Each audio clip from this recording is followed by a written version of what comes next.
Alright, welcome to the discussion today about key signatures. We're hoping that it's useful. So, in this video we're hoping that you will understand what key signatures are, what they're used for, and ways in which you can determine what a key signature is based off of several different examples. So, definition of a key signature. Key signature appears at the beginning of a musical staff to show which notes will be flat or sharp. You will only have sharps or flats, you won't have a combination of the two. And there is a very clear order of both of which we're going to be talking about here pretty soon. The order of sharps is this thing known as the circle of fifths. F, C, G, D, A, E, B. You don't need to worry about that too much. That is technically what it is. There's your circle, and if you notice that if we start on F, that is going to be our first sharp. A fifth above that is C, a fifth above that is G.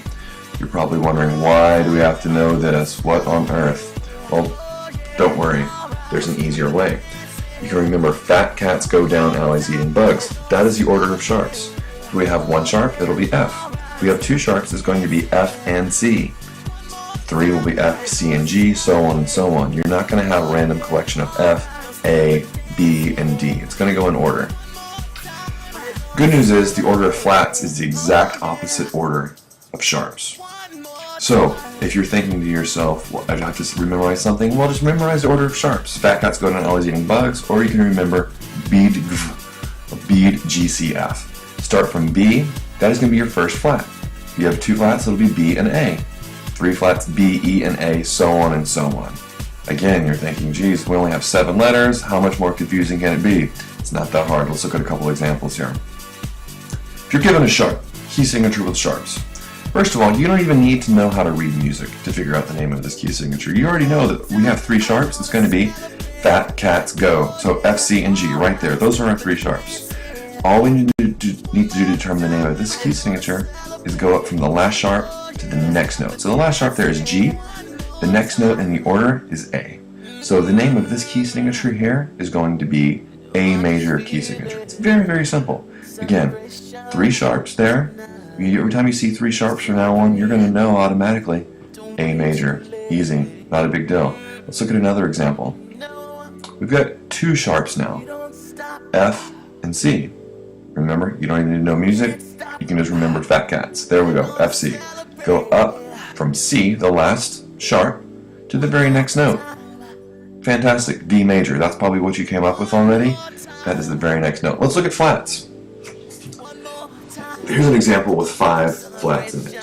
You're thinking, geez, this is really hard. If you're a musician, you probably don't want to see this. We have 5 flats. You get the order B, E, A, D, and G. Well, to determine this D flat major, go to the next to last flat. That is the name of this. It's done a little bit differently than the sharps, but remember, the next to last flat, if you're given flats, is going to be the name of the key signature. You don't need to know how to read music yet at this point. Just remember B, E, A, D, G, C, F, B, G, C, F, and that will help you out dramatically. It'll make a huge difference. Let's look at another example. 4 flats now. B, E, A, and D. Well, we remember we go to our next to last flat, and that is going to be the name of it, which would be A flat major. Here we go. We got our next slide here, which covers all of the key signatures you'll ever need to know. This is a little bit more in detail, but if you notice, though, they're still in the same order. 1 sharp is G major, 2 sharps is D major, so on. So it goes in the same order. 1 sharp, 2 sharp, 3 sharp on the outer circle, flats are on the inner circle. Rules to remember. If a key signature consists of sharps, go to the next note name after the last sharp to determine the key. If you're given the name of a key signature without flats in the name, go down 1/2 step to determine the last sharp. And if you're given the name of a key signature without flats, so on and so on. Feel free to pause this at any time. Rules to remember regarding flats. Use the next to last flat to determine the key. If you're given the name of a key signature without a flat in the name, this will be the next to last flat. Feel free to review this as much as you would like. You might want to pause the screen several times, reverse this, back it up. So you're thinking to yourself, great, now what, Washburn?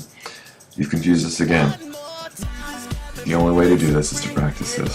So, how do we practice this? Don't worry. Check your email, do your assignment. You'll get it all. Created using Powtoon.